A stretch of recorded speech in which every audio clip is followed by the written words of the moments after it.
এখানে আমরা সবচেয়ে গুরুত্বপূর্ণ এবং গুরুতর অভিযোগটি তুলে ধরছি। ত্রয়োদশ জাতীয় সংসদ নির্বাচনে গণভোটে হ্যাঁয়ের পক্ষে দেশব্যাপী প্রচারণা চালানোর সিদ্ধান্ত নেয় বৈষম্য বিরোধী ছাত্র আন্দোলন। সেই অনলাইন মিটিংয়ে আমি প্রশ্ন করেছিলাম, এত বৃহৎ অর্থায়নের কর্মসূচির অর্থায়ন কিভাবে হবে?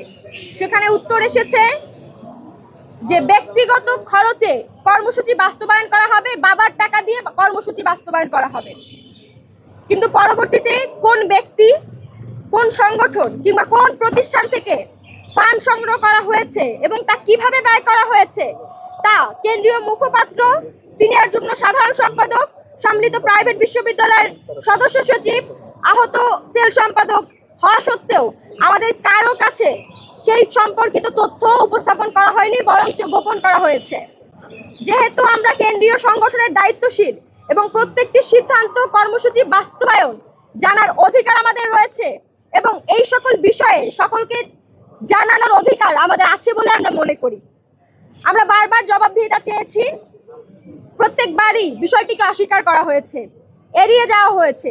উল্টো আমাদেরকে ব্লেম দেওয়া হয়েছে যে আমরা সংগঠনকে অস্থিতিশীল করতে চাই, সংগঠনকে ভেঙে দিতে চাই, তার জন্য এই ধরনের কথা আমরা উত্থাপন করছি। সর্বশেষ 12 তারিখ কেন্দ্রীয় মিটিংয়ে তারা এটি স্বীকার করতে বাধ্য হয়। একটি ফাউন্ডেশনের মাধ্যমে কমপক্ষে 1 কোটি টাকা তারা ফান্ড সংগ্রহ করেছে। কিন্তু গুরুত্বপূর্ণ প্রশ্ন হলো, দেশ ও জাতির কাছে আমাদের গুরুত্বপূর্ণ প্রশ্ন, সংগঠনের কর্মসূচির জন্য গোপনে অর্থ গ্রহণ করায় এখানে স্বচ্ছতা এবং ন্যায়ের প্রশ্ন উঠেছে এবং তারা এখানে অন্যায় এবং অস্বচ্ছতার জড়িয়ে গিয়েছে। কেন এই ফান্ড সংক্রান্ত বিষয়ে কেন্দ্রীয় কমিটিকে অন্ধকারে রাখা হয়েছে?